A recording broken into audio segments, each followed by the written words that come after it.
Hello दोस्तों, परीक्षा मंथन के ऑनलाइन एकेडमी परिवार में मैं प्रशांत राय आप सबका स्वागत करता हूं। दोस्तों, आज की जो हमारी क्लास है वह है ग्राम्य समाज एवं विकास, और आज हम इसके अंतर्गत पढ़ेंगे ग्राम्य विकास भारतीय संदर्भ में। तो दोस्तों, जैसा कि आप सभी जानते हैं कि लेखपाल की जो परीक्षा होनी थी वह पोस्टपोन्ड हो गई है, आगे होनी है। तो आपके पास पर्याप्त समय बचा हुआ है, तो आप इस समय को अपनी तैयारी के लिए मुकम्मल रूप देने में कर सकते हैं। तो दोस्तों, हम आगे चलते हैं और इससे संबंधित प्रश्नों को देखते हैं। दोस्तों ध्यान दीजिएगा, एक प्रश्न रहेगा लेकिन इसके साथ ही साथ बहुत सारे इससे रिलेटेड ऐसे तथ्य आपको बताए जाएंगे जो आपकी परीक्षा की दृष्टि से बहुत ही महत्वपूर्ण होंगे और जिसको लेकर प्रश्न बनाए जा सकते हैं, संभावित प्रश्न बनाए जा सकते हैं, वे तथ्य भी इसमें समाहित किए जाएंगे। तो दोस्तों, आप ध्यान पूर्वक यह क्लास देखिएगा। हम सबसे पहले आते हैं और देखते हैं राज्य निर्वाचन आयोग के गठन का प्रावधान किस अनुच्छेद के अंतर्गत किया गया है। राज्य निर्वाचन आयोग के गठन का प्रावधान किस अनुच्छेद के अंतर्गत किया गया है। तो हम यहां देख रहे हैं कि 243, 243, 243, यानी 243 जो है वो चारों ऑप्शन में देख रहे हैं कि कॉमन है। दोस्तों, अगर यह होता 243, 245, 240, 236, अगर ऐसा होता तो हम लगा देते कि 243, लेकिन यहां प्रश्न भी आया है कि अनुच्छेद 243 के किस उपखंड में है। तो देख रहे हैं ख है, झ है, ट है, ड़ है। तो यहां दोस्तों समस्या यह पैदा होती है कि 243 यदि आप केवल रट कर गए हैं तो अब यहां कंफ्यूज हो जाएंगे और क्वेश्चन सॉल्व नहीं कर पाएंगे, या तो छोड़ देंगे या बहुत हद तक संभावना रहेगी कि आप गलत करके चले आएंगे। तो दोस्तों, राज्य निर्वाचन आयोग के गठन का जो प्रावधान किया गया है वो 243 ट में किया गया है, यानी ऑप्शन सी सही है। अगर ट को हम इंग्लिश में देखें तो इसे हम 243 के कह सकते हैं, 243 के है। दोस्तों, अब हम बात करें राज्य निर्वाचन आयोग, तो दोस्तों इस आयोग का एक आयुक्त भी होता होगा, तो जिसे हम कहते हैं राज्य निर्वाचन आयुक्त। स्पष्ट हुआ। तो दोस्तों, राज्य निर्वाचन आयुक्त की नियुक्ति कौन करता है, इसका जो कार्यकाल होता है वह कितनी, यानी पदावधि जो होती है वह कितनी होती है, इसकी सेवा शर्तें क्या होती हैं, इसके कार्य क्या होते हैं। तो दोस्तों, हम इस पर थोड़ा डिस्कशन कर लेते हैं, इस पर चर्चा कर लेते हैं, क्योंकि इससे उत्तर प्रदेश के संदर्भ में, क्योंकि यहां से प्रश्न पूछा जा सकता है। तो दोस्तों, अगर हम बात करें तो राज्य निर्वाचन आयुक्त की नियुक्ति प्रत्येक राज्य में है।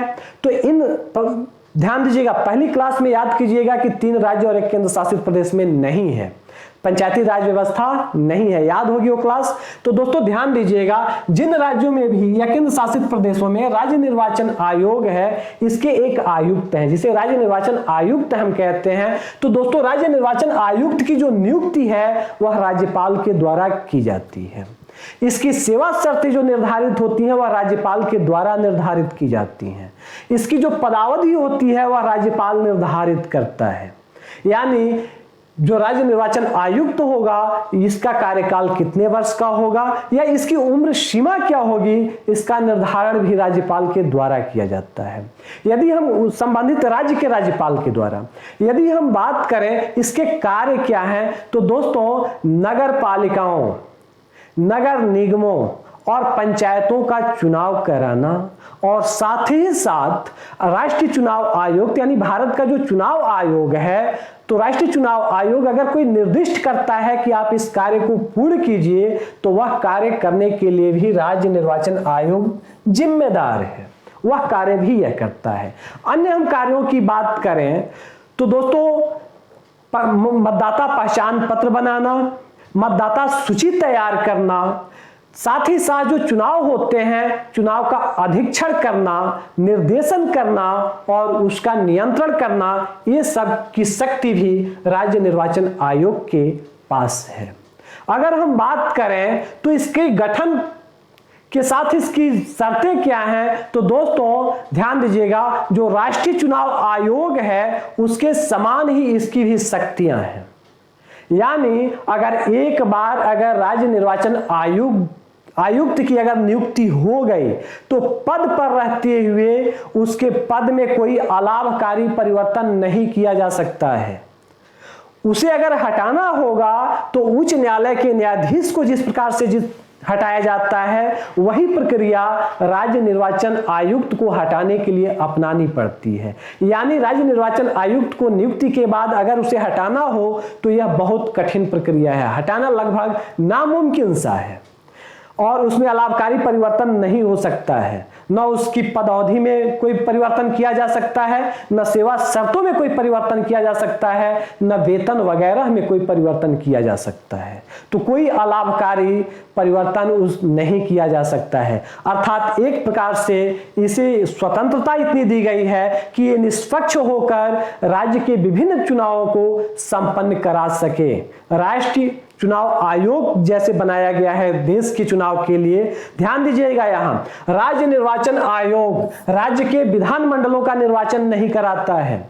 भारत सरकार के जितने भी राज्य हैं या केंद्र शासित प्रदेशों में जहां चुनाव कराए जाते हैं उनका चुनाव, ध्यान दीजिएगा, राष्ट्रीय चुनाव आयोग संपन्न कराता है। विधानमंडलों का, अगर विधायकों का चुनाव हो रहा है, विधानमंडल का चुनाव हो रहा है, एमएलए का चुनाव हो रहा है, तो दोस्तों यह राष्ट्रीय चुनाव आयोग संपन्न कराता है। लेकिन राज्य के अंदर की अगर अन्य चुनावों की बात की जाए तो उसके लिए राज्य निर्वाचन आयोग जिम्मेदार होता है। दोस्तों यदि हम बात करें तो ध्यान दीजिएगा, जब इस उत्तर प्रदेश की हम बात करें, उत्तर प्रदेश के विशेष संदर्भ में, तो राज्य निर्वाचन आयुक्त की हम पदावधि की बात कर लें कि इसकी पदावधि क्या है, तो प्रारंभ में हम देखते हैं तो इसका कार्यकाल 5 वर्ष या 65 वर्ष निर्धारित किया गया था। बाद में उसे बढ़ाकर 7 वर्ष या 67 वर्ष, 7 वर्ष या 67 वर्ष कर दिया गया। स्पष्ट हो रहा है, यानी अधिक से अधिक 7 वर्ष तक कोई इस पद पर रह सकता है या फिर अपने उम्र के 67 वर्ष तक रह सकता है, यानी जो पहले हो जाए। 7 वर्ष पहले पूरा करता है तो 7 वर्ष बाद वो हट जाएगा, या 67 वर्ष अगर वह उसका पूरा हो गया, कार्यकाल भले 7 वर्ष का है तो वह 67 वर्ष पर हटाया जा सकता है। लेकिन महत्वपूर्ण यह है दोस्तों, 2014 में ध्यान दीजिएगा, इसे 7 वर्ष और उम्र सीमा जो है वह 68 वर्ष कर दी गई। वर्तमान में हम देखें तो वर्तमान में उत्तर प्रदेश के जो राज्य निर्वाचक आयुक्त है ये मनोज कुमार हैं। मनोज कुमार, इनसे क्वेश्चन पूछा जा सकता है उत्तर प्रदेश का निर्वाचन आयुक्त कौन है, तो दोस्तों उत्तर प्रदेश का जो निर्वाचन आयुक्त है वो मनोज कुमार हैं। ये 2014 में रिटायर हुए AIS ऑफिसर थे और 2018 में इनकी नियुक्ति राज्य चुनाव आयुक्त के रूप में की गई। ये 2022 में ध्यान दीजिएगा, जो 2014 में बढ़ा करके जो 68 वर्ष किया गया था, 2022 में ये अपने उम्र को 68 वर्ष पूरा, अपने उम्र के 68 वर्ष को पूरा कर रहे थे। लेकिन अगर हम कार्यकाल की बात करें तो 18 में नियुक्ति की गई थी और 2022 में इनका कार्यकाल 4 वर्ष का हो रहा था, लेकिन इनका उम्र जो था वह 68 वर्ष पूरा कर रहा था, तो 2022 में ये इस पद से हट जाने वाले थे। तो राज्य सरकार ने, यानी कहें कि राज्यपाल ने यह उम्र सीमा बढ़ा करके 70 वर्ष कर दिए। वर्तमान में उम्र सीमा कितनी है? 70 वर्ष है। कार्यकाल 7 वर्ष या उम्र सीमा 70 वर्ष कर दी गई है। और इस प्रकार से अगर हम देखें तो ये 2024 में, ध्यान दीजिएगा, 6 वर्ष है, 2024 में रिटायर होंगे। 6 वर्ष या 68 वर्ष है, तो मनोज कुमार 2024 तक उत्तर प्रदेश के राज्य चुनाव आयुक्त रहेंगे। ध्यान दीजिएगा, 6 वर्ष, जो 7 वर्ष हम कह रहे थे, तो बीच में 7 वर्ष और 67 वर्ष किया गया था, लेकिन वर्तमान में हम देखें तो 6 वर्ष और 68 वर्ष है। तो 2024 में अपने कार्यकाल को यानी 6 वर्ष पूरा कर लेंगे और इनकी जो उम्र सीमा है वह भी 70 वर्ष पूरी हो जाएगी। और इस तरह से 2024 तक उत्तर प्रदेश के राज्य चुनाव आयुक्त मनोज कुमार बने रहेंगे। तो वर्तमान में यहां से क्वेश्चन पूछा जा सकता है या इनकी पदावधि पूछी जा सकती है। तो ये दोस्तों ध्यान दीजिएगा, 6 वर्ष या फिर 70 वर्ष। स्पष्ट है। अब दोस्तों हम बात करें, राज्य निर्वाचन आयुक्त के संबंध में हमने क्वेश्चन पूरा कर लिया है। अब हम बात करें तो पंचायती राज संबंधी हम उपबंधों की चर्चा कर ले रहे हैं। जो भाग 9 में दिया गया है, क्योंकि यहां से क्वेश्चन पूछे जा सकते हैं। जैसा कि मैंने पिछले क्लास में बताया था कि 243 सहित 243 और 243 का सहित जोड़ा तक जो जितने अनुच्छेद हैं 16 अनुच्छेद हैं और इन अनुच्छेदों से संबंधित प्रश्न पूछे जाते हैं। तो दोस्तों इसकी हम चर्चा कर ले रहे हैं। तो दोस्तों अनुच्छेद 243 का संबंध है वह पंचायतों की परिभाषा से है, त्रिस्तरीय पंचायती राज व्यवस्था में पंचायतों की परिभाषा से है। जो अनुच्छेद 243 का है यह ग्राम सभा को परिभाषित करता है, ग्राम सभा को डिफाइन करता है। जो 243 ख है यह ग्राम पंचायतों के गठन से संबंधित है कि ग्राम पंचायतों का गठन कैसे किया जाएगा। अनुच्छेद 243 ग का संबंध देखें तो पंचायतों की संरचना से है कि जो ग्राम पंचायतों का गठन होगा और जो उनकी संरचना होगी वह कैसी होगी। गठन ख है 243 ख, संरचना की जो त्रिस्तरीय संरचना है उसका वर्णन 243 ग के अंतर्गत दिया गया है। अगर हम बात करें 243 घ, तो दोस्तों 243 अगर हम घ की बात करें तो देख रहे हैं स्थानों का आरक्षण है, यानी 243 में क्या है, स्थानों का आरक्षण है, जिसमें विभिन्न प्रकार के आरक्षण हैं। अनुसूचित जाति अनुसूचित जनजाति संबंधी आरक्षण है, महिला आरक्षण संबंधी प्रावधान किए गए हैं। आगे हम बात करें 243 अंगा की बात करें, ङ की बात करें तो इसमें पंचायतों की अवधि का वर्णन किया गया है जो 5 वर्ष निर्धारित किया गया है। कितना, 5 वर्ष। तो दोस्तों यह महत्वपूर्ण है। अनुच्छेद 200 ध्यान दीजिएगा, अनुच्छेद 243 घ महत्वपूर्ण है, पंचायतों का आरक्षण। अनुच्छेद 243 ङ महत्वपूर्ण है, पंचायतों की अवधि। इसके बाद देखें तो अनुच्छेद 243 च सदस्यों के लिए अयोग्यताएं हैं कि सदस्यों किस आधार पर उन्हें अयोग्य ठहराया जा सकता है। 243 6 की बात करें तो पंचायतों की शक्तियां, प्राधिकार और उत्तरदायित्व है। दोस्तों ध्यान दीजिएगा 206 में 11वीं अनुसूची जोड़ी गई है, 11वीं अनुसूची जोड़ी गई है जिसमें पंचायतों को 29 विषयों पर 29 विषयों पर विधि बनाने, उत्तरदायित्वों आदि के निर्वहन का अधिकार दिया गया है। तो दोस्तों पंचायत की शक्तियां, प्राधिकार और उत्तरदायित्व 11वीं अनुसूची के अंतर्गत 29 विषय दिए गए हैं और यह 243 6 में वर्णित है।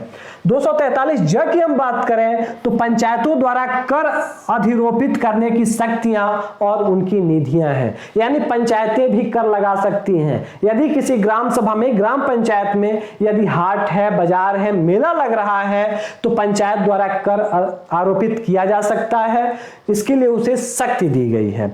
मकान है, मकानों पर भी पंचायत चाहे तो कर लगा सकता है, भूमि पर भी पंचायतें कर लगा सकती हैं। तो 243 ज के अंतर्गत यह पंचायत को शक्ति दी गई है।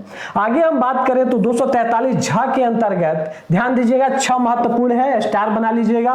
200 झ की बात करें तो वित्तीय स्थिति के पुनर्विलोकन के लिए वित्त आयोग के गठन का प्रावधान, यह भी महत्वपूर्ण है। दोस्तों वित्त आयोग का गठन किस अनुच्छेद, राज्य वित्त आयोग, ध्यान दीजिए राज्य वित्त आयोग के गठन का प्रावधान किस अनुच्छेद के अंतर्गत किया गया है, तो 243 झ के अनुसार किया गया है।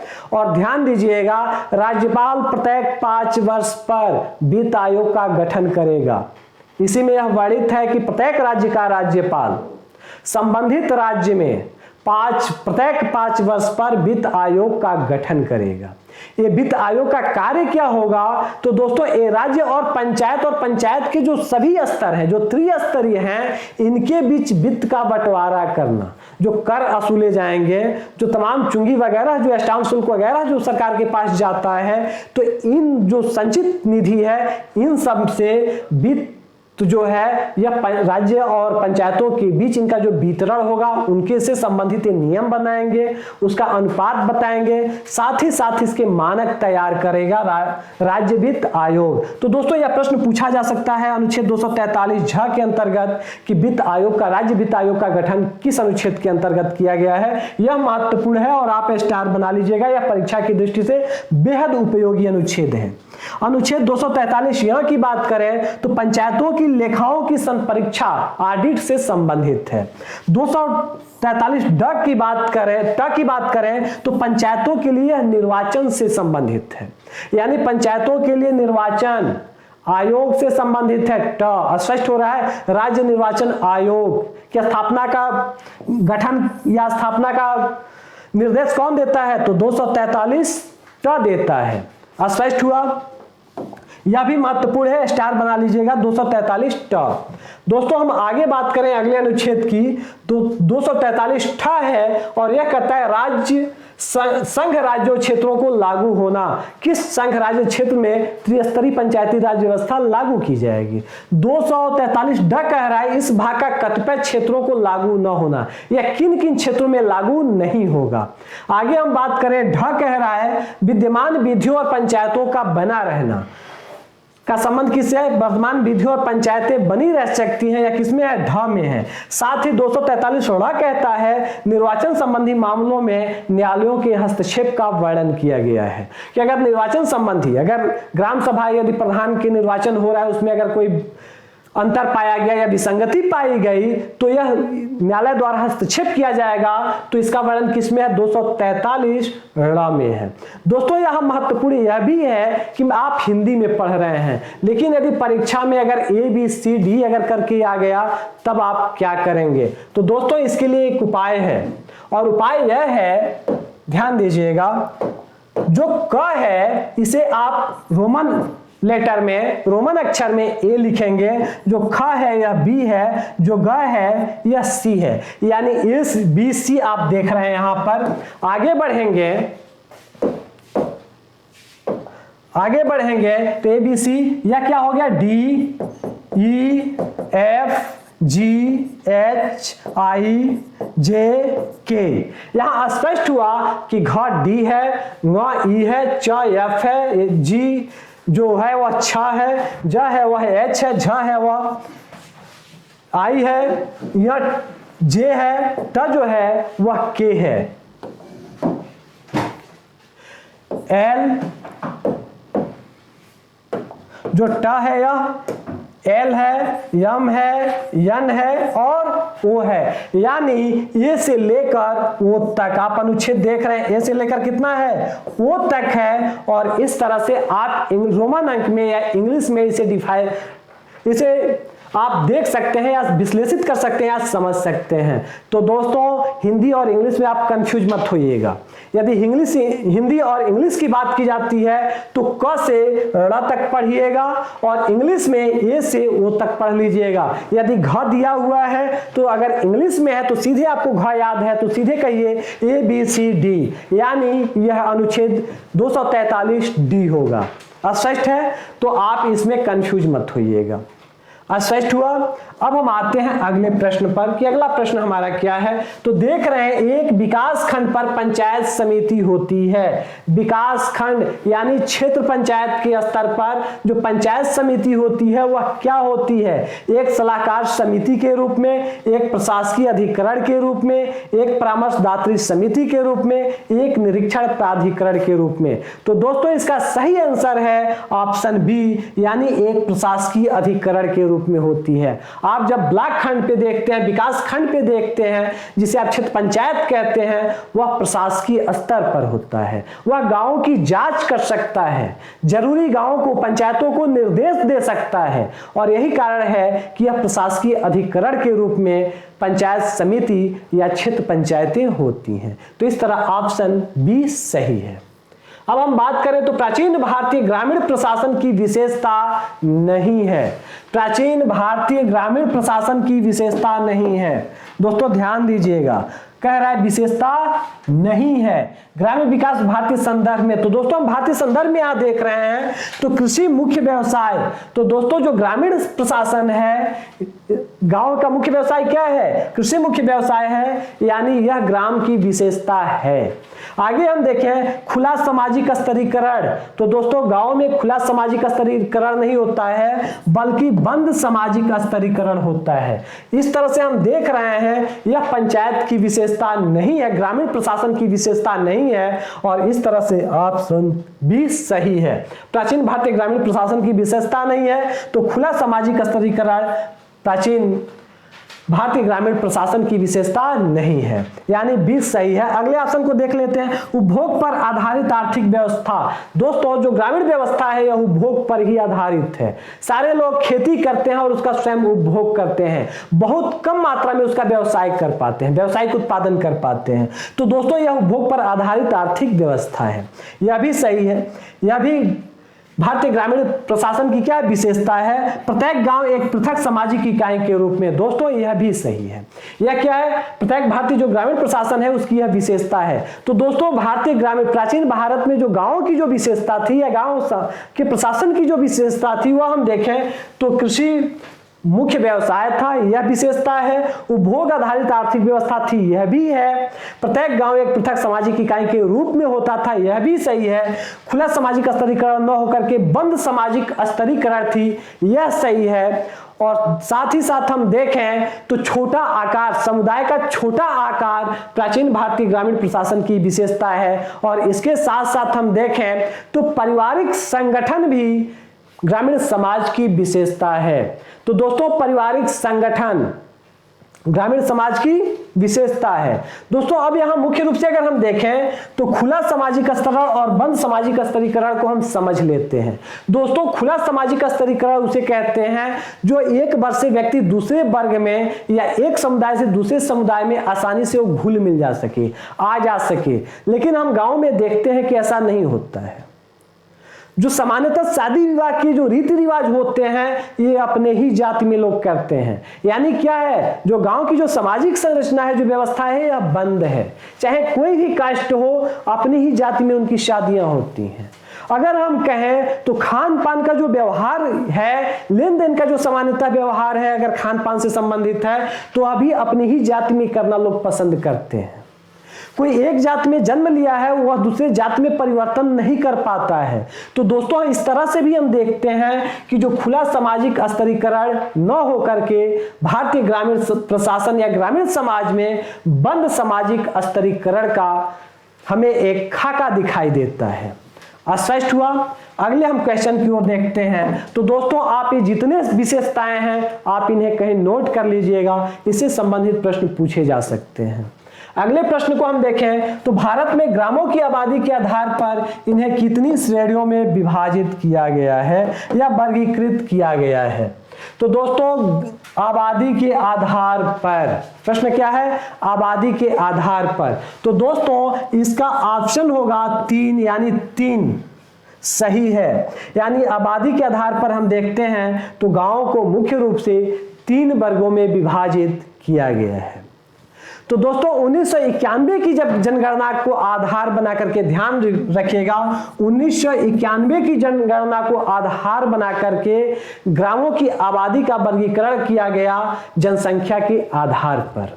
गांव का वर्गीकरण आबादी के आधार पर या जनसंख्या के आधार पर किया गया। तो दोस्तों हम 1991 की जनगणना के आधार पर देखते हैं तो त्रिस्तर में ग्राम हमें दिखाई देते हैं, लघु, मध्यम और बड़े आकार के। लघु अगर बात करें तो जहां जनसंख्या 500 से कम थी, जिन गांवों की जनसंख्या, ध्यान दीजिएगा, 500 से कम थी, तो दोस्तों जिन गांवों की संख्या, ध्यान दीजिएगा, जिन गांवों की संख्या 500 से क्या थी, कम थी, उन्हें लघु कहा गया। और उतने गांवों की संख्या की बात करें तो 26.5% गांव लघु गांव हैं भारत में 1991 की जनगणना के अनुसार। अगर हम बात करें तो 500 से 2000 की जो जनसंख्या के जो गांव हैं उन्हें मध्यम गांव कहा गया। और ऐसे गांवों की संख्या सर्वाधिक थी 48.8%। यानी भारत में मध्यम आकार के जो गांव हैं यह लगभग आधे हैं, यानी इनका अनुपात हम देख रहे हैं, इनकी प्रतिशतता देख रहे हैं तो देख रहे हैं 48.8% है। आगे हम बात करें तो 2000 से 5000 के बीच, ध्यान दीजिएगा, 2000 से 5000 के बीच जो गांवों की जो प्रतिशत आबादी थी 19.4% रही। और इस तरह से देख रहे हैं लघु गांव, मध्यम गांव और बड़े गांव। लघु गांव कितने प्रतिशत थे भारत में 91 की जनगणना के आधार पे? 26.5%, मध्यम गांव 48.8% और बड़े गांव 19.4%। छोटे गांव की संख्या 500 से कम, मध्यम गांव की संख्या 500 से 2000 और बड़े गांव की जो संख्या थी वह 2000 से 5000 के मध्य थी। और इस तरह से अगर हम देखें तो जो 5000 से कम आबादी वाले गांव की हम बात करें तो इनका प्रतिशत होता है 94.7%। यानी 94.7% जो भारत के गांव हैं उनकी आबादी 5000 से कम है। जो 5000 से अधिक आबादी वाले जो गांव हैं उनको बृहद गांव कहा गया। उन गांव को क्या कहा गया? बहुत बड़े गांव या बृहद गांव। बड़े गांव और बृहद गांव कहा गया। और उनका जो प्रतिशत अगर हम भारत में कहें तो ध्यान दीजिएगा 5.3% था। और इस तरह से हम देखें तो टोटल 100% गांव हो रहे हैं, तो उनका प्रतिशत आप सामने देख रहे हैं। तो यह क्वेश्चन पूछा जा सकता है कि 5000 से कम गांव कितने प्रतिशत हैं भारत में? तो 94.7% हैं। स्पष्ट हुआ। अब हम गांवों का वर्गीकरण अन्य रूप में करके देखते हैं कि अन्य रूप में क्या है। तो दोस्तों अन्य गांवों को देखें तो आकेंद्रित गांव है, आकेंद्रित गांव।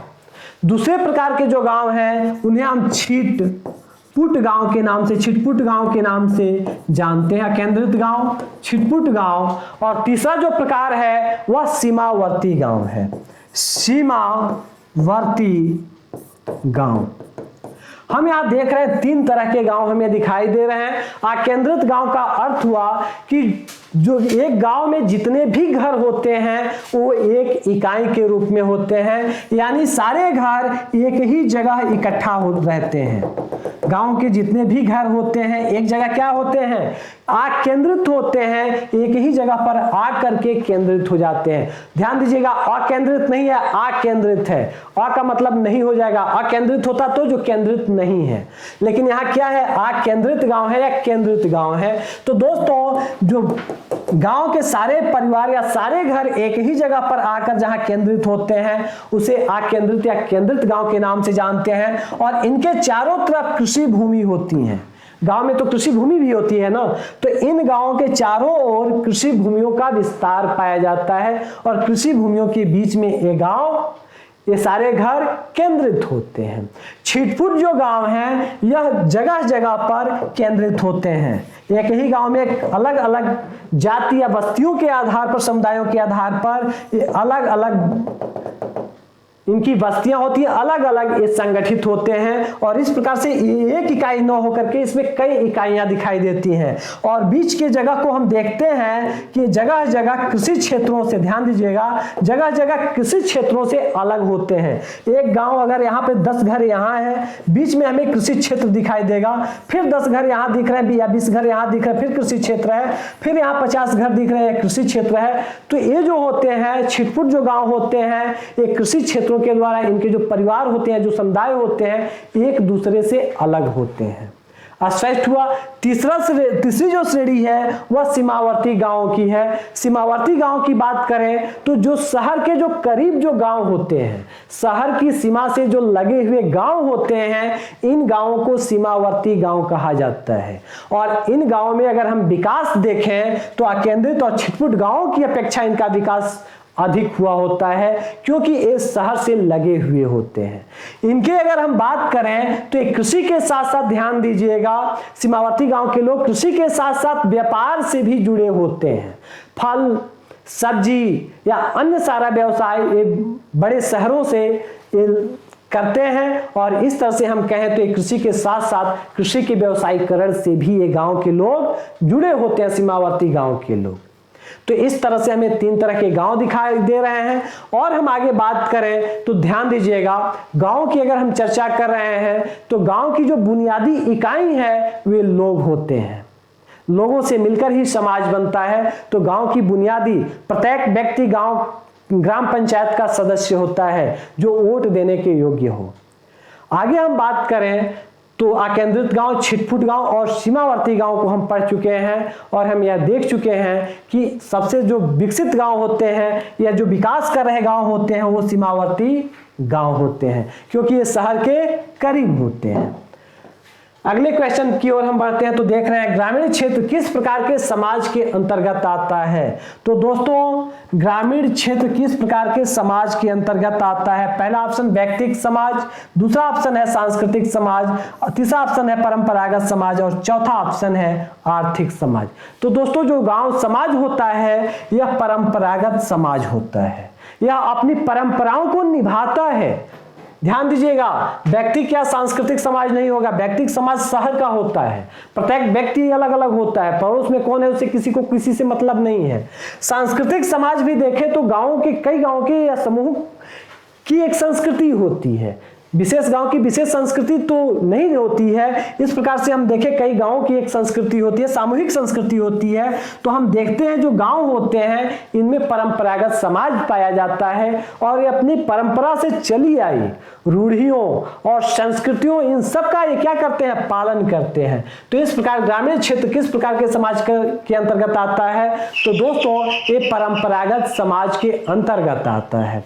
ध्यान रखिएगा, भारत में संयुक्त परिवारों का सर्वाधिक जो जनसंख्या है वह ग्रामीण समुदाय में है। यह क्वेश्चन है, पूछा जा गया है कि भारत में सर्वाधिक संयुक्त परिवारों की संख्या कहां है। तो दोस्तों वह ग्रामीण समुदाय में है और जो संयुक्त परिवार है यही इन परंपराओं का वहन करता है। यही कारण है कि जो ग्रामीण समाज होते हैं परंपरागत समाज के उदाहरण हैं।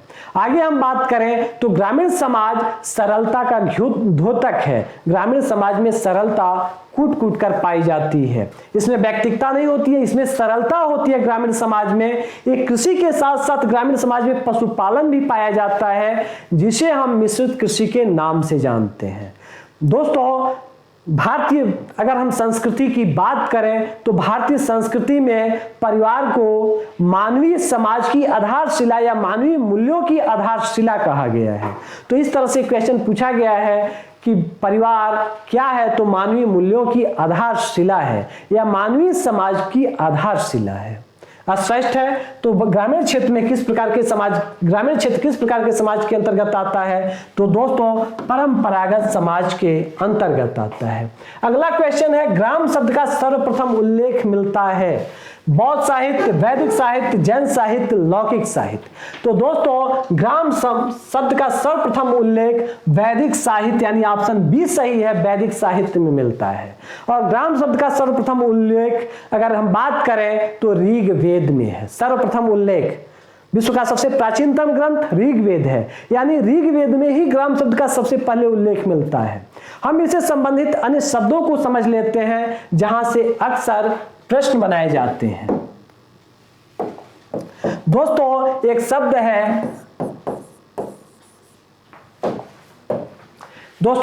है, ग्रामड़ी। ग्रामड़ी ध्यान दीजिएगा, ग्रामड़ी का क्वेश्चन पूछा जाता है ग्रामड़ी क्या होते थे। प्राचीन भारत में ग्रामीणी कौन थे या क्या होते थे।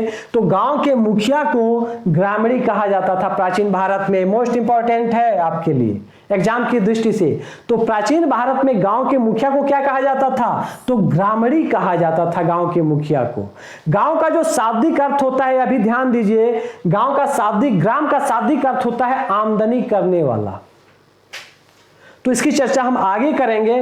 पहले हम देखते हैं ग्राम शब्द का सर्वप्रथम उल्लेख कहां मिलता है, वैदिक साहित्य में मिलता है। वैदिक साहित्य में भी सबसे पहले ऋग्वेद में मिलता है। गांव के मुखिया को क्या कहा जाता था, ग्रामीणी कहा जाता था। जो गोप होते थे, ध्यान दीजिएगा, अगला शब्द है गोप। जो गोप होते थे ये हदबंदी के कार्य करते थे। हदबंदी, जब लेखपाल से संबंधित हम विशेष शब्दों को जब पढ़ेंगे तो वहां हदबंदी की हम चर्चा करेंगे। तो जो गोप होते थे ये हदबंदी का कार्य करते थे प्राचीन भारत में। आगे आता है गौलमिक। गौलमिक दोस्तों प्राचीन भारत में जो गौलमिक होते थे ये गांव के प्रशासक होते थे। गौलमिक गांव के मुख्य प्रशासक होते थे। अन्य अगर प्रशासकों की बात करें तो उन्हें महतर, ध्यान दीजिएगा, उन्हें महतर कहा जाता था और अन्य शब्दों में इसे ग्रामपति भी कहा जाता था। ग्रामपति। अन्य ग्राम प्रशासकों को क्या कहा जाता था? महतर या ग्रामपति। मुख्य ग्राम प्रशासक को क्या कहा जाता था? तो गौलमिक कहा जाता था। हदबंदी का जो कार्य देखता था उसे क्या कहा जाता था? गोप कहा जाता था। जो गांव का मुखिया होता था उसे क्या कहा जाता था? ग्रामीणी कहा जाता था। अन्य हम बात करें तो पटवारी जो होते हैं ये गांव के मुखिया के सहयोगी होते हैं। मध्यकाल में पटवारी एक शब्द आता है। तो पटवारी क्या होते हैं? वर्तमान में आप अपने बाबा दादा से आप सुनते होंगे पटवारी। तो पटवारी अगर हम देखें तो अंग्रेजी जमाने या मध्यकाल में देखें तो एक गांव के जो मुखिया होते थे उनका प्रमुख सहयोगी होता था। जो कृषि से संबंधित जो भूमि होता था उसका रिकॉर्ड अपने पास रखता था। अन्य की हम बात करें तो मौजा शब्द आता है। तो मौजा गांव के समूह को मौजा कहा जाता है। प्राचीन भारत में एक ऊर शब्द आता है। यह लोगों की एक संस्था थी, ऊर। तो दोस्तों ये प्रमुख प्राचीन भारत और मध्यकालीन भारत के प्रमुख शब्द हैं जिनसे प्रश्न बनाए जा सकते हैं या पूछे जा सकते हैं। आगे हम बात करें, अगले प्रश्न पर हम चलते हैं। देखें अगला प्रश्न क्या है। तो कृषकों से अर्ध समाज बनता है, यह कथन किसका है? कृषकों से अर्ध समाज बनता है, यह कथन किसका है? तो दोस्तों Kroeber, George Foster, Robert Redfield, Milton Singer. तो दोस्तों गांवों से, कृषकों से अर्ध समाज बनता है, यह मोस्ट इंपॉर्टेंट वक्तव्य है। तो दोस्तों यह जॉर्ज फोस्टर का कथन है। कृषकों से अर्ध समाज बनता है, किसका कथन है? जॉर्ज फोस्टर का कथन है। अगर हम क्रोबर की बात करें तो क्रोबर का भी एक कथन बहुत महत्वपूर्ण है। कृषक आंशिक संस्कृति सहित आंशिक समाज है। कृषक आंशिक संस्कृति सहित आंशिक समाज है। दोस्तों यह कथन किसका है? क्रोबर का है। यह कथन भी पूछा जा सकता है, मोस्ट इंपॉर्टेंट है, स्टार लगा लीजिएगा। कृषक आंशिक संस्कृति सहित आंशिक समाज है। क्वेश्चन अगर पूछा जाए कि सर्वप्रथम कृषकों को किसने परिभाषित किया, तो दोस्तों क्रोबर ही वे विद्वान हैं, समाजशास्त्री हैं जिन्होंने सर्वप्रथम कृषकों को परिभाषित करने का कार्य किया था। और इनका प्रमुख स्टेटमेंट है कृषक आंशिक संस्कृति सहित आंशिक समाज है। रॉबर्ट फोस्टर क्या कहते हैं? कृषकों से अर्ध समाज बनता है। दोस्तों रॉबर्ट रेडफील्ड और मिल्टन सिंगर मिलकर एक परिभाषा देते हैं, एक विकासवादी शहर की अवधारणा देते हैं। तो दोस्तों यह क्वेश्चन पूछा जा सकता है, रॉबर्ट रेडफील्ड और मिल्टन सिंगर ने कौन सी अवधारणा दी है? तो विकासवादी शहर की अवधारणा किसने दी है? तो दोस्तों रॉबर्ट रेडफील्ड और मिल्टन सिंगर ने विकासवादी शहर की अवधारणा दी है। इन दोनों विद्वानों ने मिल करके। स्पष्ट हुआ? तो यहाँ चार विद्वान हैं, चारों विद्वानों से संबंधित हमने मुख्य तथ्यों को भी देख लिया। अगले हम प्रश्न की ओर बढ़ते हैं। दोस्तों अगला प्रश्न है, ग्रामीण शब्द का समानार्थक होगा। ग्रामीण शब्द का समानार्थक होगा। तो दोस्तों ग्रामीण शब्द का समानार्थक क्या होगा? ग्राम, देहात, लोक समाज, ग्रामवासी। तो दोस्तों ग्रामीण शब्द का जो समानार्थक है वह ग्रामवासी है, अर्थात ऑप्शन डी जो है यह सही है। दोस्तों ग्रामीण हम किसे कहते हैं? ये ग्रामीण व्यक्ति हैं, तो हम किसको कहते हैं? ग्रामवासियों को कहते हैं। गांव में लोगों को, गांव के लोगों को हम क्या कहते हैं? ग्रामीण कहा जाता है। हम ग्रामीण लोग हैं, तो यानी हम गांव के बसने वाले लोग हैं। तो ग्रामीण का समानार्थक क्या होगा? ग्रामवासी होगा। ध्यान दीजिएगा, यहां ग्राम है तो हम ग्राम किसे कहते हैं इसकी भी चर्चा कर ली जाए। तो दोस्तों ग्राम का शाब्दिक अर्थ होता है आमदनी देने वाला। आमदनी देने वाला गांव। दोस्तों जो गांव आमदनी देते थे मध्यकाल में, प्राचीन काल, मध्यकाल और अंग्रेजों के समय में जो गांव आमदनी देते थे उन गांवों को ग्राम कहा गया। तो ग्राम का शाब्दिक अर्थ होता है आमदनी देने वाले गांव। अब हम बात करते हैं देहात क्या है। तो दोस्तों देहात शब्द भारत में या कहें एशियाई देशों में कम प्रचलित है। देहात शब्द पश्चिमी देशों का शब्द है जिसका इंग्लिश होता है कंट्री साइड, यानी शहर के किनारे के जो गांव हैं उनके लिए देहात शब्द का प्रयोग किया जाता है, तो इसका अंग्रेजी होता है कंट्री साइड। स्पष्ट हुआ? यानी कंट्री साइड जो शहर के बाहरी जो गांव हैं या पश्चिमी देशों में यह शब्द चलता है कंट्री साइड, इसका अर्थ होता है हिंदी में देहात। अब हम बात करें लोक समाज क्या है, तो दोस्तों लोक समाज यह महत्वपूर्ण है। लोक समाज की जो हम परिभाषा देने जा रहे हैं, यह परिभाषा आप याद रखिएगा। लोक समाज को हिंदी में हम इंग्लिश में अगर कहें तो इन्हें फोक कहा जाता है, और यह पारंपरिक और समान जाति से गठित समाज होता है। लोक समाज क्या होता है? पारंपरिक और समान जाति से गठित होता है। लोक समाज क्या होता है? ये पारंपरिक होता है और समान जाति से गठित होता है, यानी एक ही समुदाय के लोग लोक समाज में शामिल होते हैं। और इस प्रकार से लोक समाज जो है यह एक सांस्कृतिक अवधारणा के रूप में हमें दिखाई देता है, क्योंकि प्रत्येक समुदाय की जो संस्कृति होती है वह थोड़ी भिन्न होती है। तो हम बात करें तो समूहों से मिलकर समूहों के सामूहिक रूप को समुदाय कहते हैं। समूहों के सामूहिक रूप को क्या कहते हैं? समुदाय कहते हैं। और समुदाय से मिलकर समाज की रचना होती है। तो दोस्तों पारंपरिक और समान जाति से गठित लोक जो होता है उसे हम लोक समाज कहते हैं। समूहों के सामूहिक रूप को समुदाय और समुदायों से मिलकर के समाज की रचना होती है। तो दोस्तों लोक समाज से संबंधित प्रश्न पूछे जा सकते हैं, तो लोक समाज स्टार बना लीजिएगा। अगला क्वेश्चन है, रायल आयोग का संबंध निम्न में से किससे है? रायल आयोग का संबंध निम्न में से किससे है? ग्राम पंचायत, क्षेत्र पंचायत, जिला पंचायत, उपरोक्त सभी। तो दोस्तों अगर पंचायती राज व्यवस्था कर देते या ग्राम पंचायत अगर हम कोई एक दे देते तो आप उसे सही कर ले जाते कि हमारे सिलेबस में ग्राम पंचायत है तो ग्राम से ही संबंधित होगा। लेकिन हम देख रहे हैं कि यहाँ ग्राम पंचायत, क्षेत्र पंचायत, जिला पंचायत, उपरोक्त सभी, तो यह आप कंफ्यूज हो सकते हैं कि रायल आयोग का संबंध इसमें से किससे है। तो दोस्तों ध्यान दीजिएगा, रायल आयोग का जो संबंध है वह ग्राम पंचायत से है। स्थानीय स्वशासन में ग्राम पंचायत से रायल आयोग का संबंध है।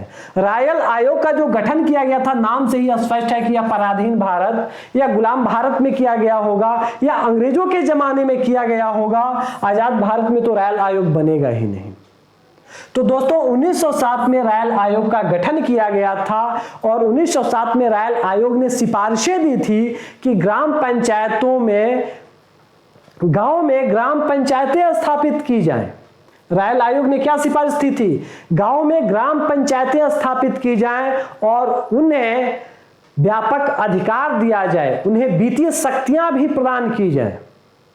और इसके साथ साथ इसका जो लक्ष्य था रायल आयोग का, यह गांव समाज में सत्ता का विकेंद्रीकरण था, जो कुछ विशिष्ट वर्ग तक ही, ध्यान दीजिएगा पिछले क्लास को याद कीजिएगा, उसमें जो कुछ विशिष्ट वर्ग तक ही जो गांव के गठन का, पंचायतों के जो गठन का प्रारंभिक स्वरूप था स्थानीय स्वशासन का, वह विशिष्ट वर्ग को लाभ पहुंचाना था।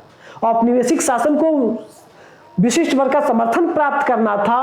आप यहां देख रहे हैं कि यहां जो छोटे निम्न वर्ग के जो लोग थे, जो गांव के जो पिछले लोग थे, जो दबे कुचले लोग थे, यह भी आजादी की लड़ाई में बढ़ चढ़कर हिस्सा ले रहे थे। तो दोस्तों यह अब इसका उद्देश्य बन गया कि जो ग्राम पंचायतें हैं इनके सत्ता का विकेंद्रीकरण कर दिया जाए, यह निम्न वर्ग और अन्य लोगों तक भी इस सत्ता की भागीदारी हो गांवों में। और इसलिए रायल आयोग का गठन किया गया था 1907 ईस्वी में। और इस प्रकार से गांव में स्थानीय ग्राम पंचायतों का गठन किया गया। इसके आगे हम बात करें तो 1925 ईस्वी में, ध्यान दीजिएगा, 1925 ईस्वी में एक आयोग ने सिफारिश किया था कि जो स्थानीय स्वशासन है, इसमें जो ग्राम पंचायतों का जो चुनाव हो रहा है उसमें सदस्यों की संख्या 9 कर दी जाए। तो एक क्वेश्चन पूछा जा सकता है कि भारत में कब ग्राम पंचायत के चुनावों में सदस्यों की संख्या 9 कर दी गई? तो दोस्तों वह 1925 में की गई। यह इस आयोग द्वारा ही सिफारिश किया गया था कि जो ग्राम पंचायतों के सदस्य हैं उनकी संख्या बढ़ा दी जाए ताकि अधिक से अधिक लोगों की भागीदारी सुनिश्चित हो सके। और 1925 में सदस्यों की संख्या बढ़ा करके 9 कर दी गई। और इस तरह से रायल आयोग का संबंध हम देखते हैं 1907 ईस्वी में जो गठित किया गया था उसका संबंध ग्राम पंचायत से है। अगला क्वेश्चन है सतत विकास लक्ष्य SDG 5 का संबंध किससे है? तो दोस्तों यह परीक्षा की दृष्टि से महत्वपूर्ण है और हम देखते हैं कि SDG जो 5 है, सतत विकास लक्ष्य जो 5 है, इसका जो संबंध है वह लैंगिक समानता से है, अर्थात बी ऑप्शन जो है यह सही है। तो दोस्तों हम एक बार देख लेते हैं सतत विकास लक्ष्य क्या है, कितने हैं और इनकी जरूरत क्यों पड़ी। तो दोस्तों ध्यान दीजिएगा, सतत विकास लक्ष्य जो यह गोल निर्धारित करने से पहले, SDG निर्धारित करने से पहले MDG था। तो दोस्तों जो MDG था वह अपने लक्ष्य को प्राप्त नहीं कर पाया। 2015 तक उसका लक्ष्य दिया गया था, लेकिन वह अपने लक्ष्य को प्राप्त करने में असफल रहा। उस असफलता से सीख लेते हुए सितंबर 2015 ईस्वी में, ध्यान दीजिएगा, सतत विकास लक्ष्य SDG गोल्स निर्धारित किए गए। तो दोस्तों संयुक्त राष्ट्र महासभा में 193 सदस्य हैं। सारे देशों ने इस जो 17 लक्ष्य निर्धारित किए गए इस पर अपनी सहमति जताई और यह लक्ष्य निर्धारित किया गया कि 2030 तक ये सारे लक्ष्य यानी जो 17 लक्ष्य हैं इसे प्राप्त करना है। और दोस्तों अगर इसे हम प्राप्त करते हैं तो विश्व की में एक समतावादी समाज का निर्माण हो सकेगा, अधिक संरक्षित विश्व बन सकेगा और साथ ही साथ अधिक संपन्न विश्व भी बनेगा। तो दोस्तों इन अगर 17 लक्ष्यों को अगर विश्व अगर प्राप्त कर लेता है, 193 सदस्य देश हैं संयुक्त राष्ट्र संघ के महासभा के, अगर ये सारे देश अगर इस लक्ष्य को प्राप्त करते हैं तो अधिक संपन्न विश्व, अधिक समतावादी विश्व और अधिक संरक्षित विश्व की जो संकल्पना है वह चरितार्थ हो जाएगी। तो हम एक एक करके इन 17 लक्ष्यों को हम देखते हैं। तो दोस्तों हम देख रहे हैं कि जो पहला लक्ष्य है वह शून्य भूख गरीबी है, यानी पहले लक्ष्य के अंतर्गत है कि गरीबी को शून्य कर देना है, पूरे विश्व से गरीबी को मिटा देना है। दूसरा है शून्य भूखमरी, यानी गरीबी अगर मिट जाएगी तो अगला लक्ष्य है कि भूखमरी भी अपने आप समाप्त हो जाएगी, यानी कोई भूख से नहीं मरेगा, सबको इतना पर्याप्त भोजन मिलेगा जिससे वह स्वस्थ रह सके। तीसरा लक्ष्य क्या है? उत्तम स्वास्थ्य और खुशहाली। जब पेट भरेगा तो दोस्तों आपका स्वास्थ्य उत्तम हो ही जाएगा और खुशहाली आएगी ही। तो दोस्तों पहला शून्य गरीबी, शून्य भूखमरी, उत्तम स्वास्थ्य और खुशहाली तीसरा लक्ष्य है। चौथे लक्ष्य की बात करें तो गुणवत्तापूर्ण शिक्षा है। जब आपका स्वास्थ्य उत्तम होगा, खुश रहेंगे तो दोस्तों आप गुणवत्तापूर्ण शिक्षा की ओर ध्यान देंगे, अर्थात आप अच्छे से पढ़ेंगे और अच्छी शिक्षा आप प्राप्त करेंगे। तो दोस्तों चौथा जो लक्ष्य है वह गुणवत्तापूर्ण शिक्षा है, यानी संपूर्ण विश्व के सभी लोगों को गुणवत्तापूर्ण शिक्षा उपलब्ध कराई जाए। अगला है लैंगिक समानता, जो लिंगानुपात में जो विषमता है स्त्री पुरुष लिंगानुपात में उसको समाप्त करके लैंगिक समानता स्थापित करना। छठवां है स्वच्छ जल, छठवां लक्ष्य है स्वच्छ जल, यानी सारे लोगों को विश्व में स्वच्छ जल प्राप्त हो पाए। आप जानते हैं कि जल में आर्सेनिक की मात्रा, अन्य प्रदूषक तत्व हैं, स्वच्छ जल मुश्किल से मिल रहा है। बहुत जैसी जनता है, जनसंख्या ऐसी है जिसे स्वच्छ जल नहीं मिल पा रहा है, तो संपूर्ण विश्व के लोगों के लिए स्वच्छ जल उपलब्ध कराना इसका छठवां लक्ष्य है। सातवां लक्ष्य है सस्ती और प्रदूषण मुक्त ऊर्जा, यानी ऊर्जा जो हो सस्ती हो और प्रदूषण से मुक्त हो। आप जानते हैं एथेनॉल आधारित भारत में जो पेट्रोल और डीजल एथेनॉल आधारित जो यह प्रोजेक्ट चलाए जा रहे हैं, यह सस्ती और प्रदूषण मुक्त ऊर्जा के लिए ही है। जो तमाम नवीकरणीय ऊर्जा के संसाधन हैं, जिसमें ज्वारीय ऊर्जा है, सौर ऊर्जा है, नाभिकीय ऊर्जा है, तो दोस्तों ये प्रदूषण मुक्त ऊर्जा के जो स्रोत हैं, यह लक्ष्य प्राप्त करना सातवां लक्ष्य है, जिसके कारण संपूर्ण विश्व में सस्ती और प्रदूषण मुक्त ऊर्जा लाई जा सके। दोस्तों प्रदूषण मुक्त जब ऊर्जा आएगा तो आप जानते हैं वैश्विक परिवर्तन या वैश्विक जो ग्लोबल वार्मिंग है, जो जलवायु परिवर्तन है, इससे निपटने में सहूलियत होगी। जो 8वां लक्ष्य है वह है उत्कृष्ट कार्य और आर्थिक वृद्धि। दोस्तों आर्थिक वृद्धि तभी संभव है जब उत्कृष्ट कार्य किए जाएंगे। तो 8वां है कि संपूर्ण विश्व के लोग ऐसा कार्य करें, ऐसे उत्कृष्ट कार्यों को करें जिससे आर्थिक वृद्धि सुनिश्चित हो सके। जो 9वां लक्ष्य है वह है उद्योग, नवाचार और बुनियादी सुविधाएं। सबको उद्योग, नवाचार और बुनियादी सुविधाएं पूरे देश को प्राप्त हो जिससे वह देश विकास की ओर अग्रसर हो। 10वां है असमानताओं में कमी। जो ऊंच नीच, जो अमीरी और गरीबी की जो असमानता है इसमें कमी लाना 10वां लक्ष्य है। 11वां लक्ष्य है संवहनीय शहर और समुदाय, यानी शहर ऐसे हो जो सबके वहन करने योग्य हो। इतने महंगे शहर न हो जाएं कि वह आपकी जेब से बाहर हो जाए, आप वहां का खर्चा ही न संभाल पा रहे हो। तो ऐसे शहर विकसित किए जाएं जो संवहनीय हो, जो वहन करने योग्य हो, जिसका खर्चा आप स्वयं चला सकें, और ऐसे समुदाय हो जहां आप घुल मिल सकें। तो दोस्तों संवहनीय शहर और समुदाय 11वां लक्ष्य है। 12वां लक्ष्य है संवहनीय उपभोग और उत्पादन। ऐसा उपभोग किया जाए, ऐसा उत्पादन किया जाए जो सबके वहन के योग्य हो, यानी कोई अगर कोई चीज उपभोग करना चाहता है तो ऐसा उत्पादन किया जाए कि वह उसे खरीद सके। तो संवहनीय उपभोग और उत्पादन 12वां लक्ष्य है। 13वें लक्ष्य की बात की जाए तो जलवायु कार्यवाही, जैसे ग्लोबल वार्मिंग, वैश्विक परिवर्तन हो रहा है, जलवायु परिवर्तन हो रहा है। तो दोस्तों इस जलवायु परिवर्तन से निपटने के लिए उचित कार्यवाही 13वां लक्ष्य है। तो यह महत्वपूर्ण है दोस्तों 13वां लक्ष्य, ध्यान दीजिएगा। महत्वपूर्ण सभी हैं, सब आप परीक्षा की दृष्टि से महत्वपूर्ण है और आपको 1 से 17 तक याद कर लेनी चाहिए। 14वां है जलीय जीवों की सुरक्षा, जैसे वैश्विक तापन और समुद्री जल स्तर में जैसे तापन में वृद्धि हो रही है, समुद्री तापन में वृद्धि हो रही है, तो जलीय जीवों की सुरक्षा महत्वपूर्ण हो जाता है। जैसे अनेक समुद्री जीवों के संकट में प्राण हैं, और अगर देखा जाए तो जो मूंगा है वे भी क्षय हो रहे हैं, नष्ट हो रहे हैं। तो जलीय जीवों की सुरक्षा 14वां लक्ष्य है। 15वां लक्ष्य है स्थलीय जीवों की सुरक्षा, यानी जल के जीवों की तो सुरक्षा किया ही जाए, 15वें में स्थलीय जीवों की भी सुरक्षा सुनिश्चित की जाए। 16वां लक्ष्य है शांति, न्याय और सशक्त संस्थाएं। संस्थाएं जो वैश्विक संस्थाएं हैं इतनी सशक्त हो कि शांति और न्याय विश्व में स्थापित कर सकें। तो यह 16वां लक्ष्य है। 17वां लक्ष्य है लक्ष्य हेतु भागीदारी। 17वां लक्ष्य है कि लक्ष्यों को प्राप्त करने के लिए ये सभी देशों के बीच, सभी लोगों के बीच एक सामूहिक भागीदारी सुनिश्चित की जाए। तो इस प्रकार से हम देखते हैं सतत विकास लक्ष्य SDG गोल्स 17 हैं और ये 17 परीक्षा की दृष्टि से बहुत महत्वपूर्ण है।